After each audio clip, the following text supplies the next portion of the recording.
Robert Jordan moved silently through the damp undergrowth of the Sierra de Guadarrama.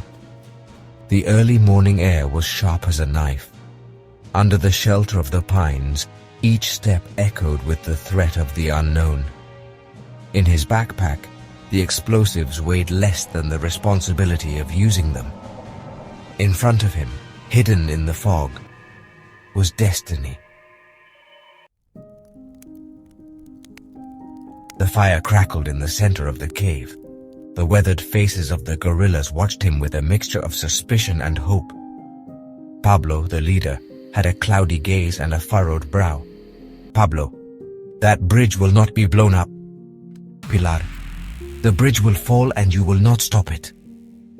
Jordan watched them silently. He knew that the war was fought not only against the enemy, but also in the soul of every man. Pablo's voice became harsher when the wine exhausted his prudence. "Pablo, that bridge will kill us all." "Pilar, if you must be afraid, let it be on the right side." The shadows danced on the cave walls. Jordan felt that his mission was not just a matter of explosives. It was also a matter of will. The fire crackled under Pilar's distant gaze. "Pilar, there was a time when I loved a man. A strong bullfighter, handsome as a god. He danced with death and made it his own." The guerrillas listened in silence. In her voice there was no lament, only the acceptance of what would never return. "Pilar, but war is not a bull ring. There is no applause here, only death." The wind howled on the mountain as if confirming her words. "I was there when they threw them down the ravine. It was justice," they said. "But what is justice when blood soaks the earth?" Some looked at the ground. Others remembered. Everyone understood that war had made monsters of good men. "We'll see each other in another life." The men marched up the mountain, shadows outlined against the dawn. The enemy awaited them, and with him, oblivion. The bullets whistled like vipers in the air. At the top of the hill, El Sordo and his men fired until the last bullet. They knew that the war would give them no respite. They knew they would not get out of there. The roar of the airplanes filled the sky.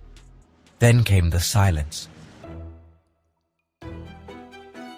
In the dimness of the cave, Maria rested her head on Jordan's chest. "Maria, when it's all over, will you take me with you?" He didn't answer.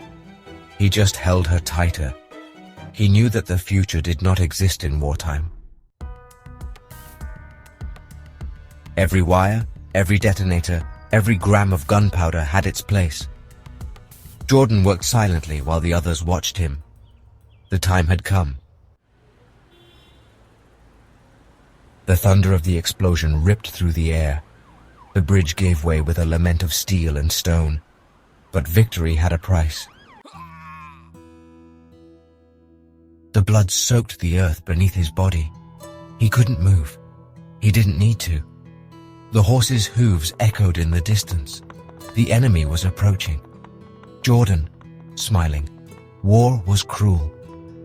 But some men died as they lived, standing tall, with firm hands and their gaze fixed on the horizon.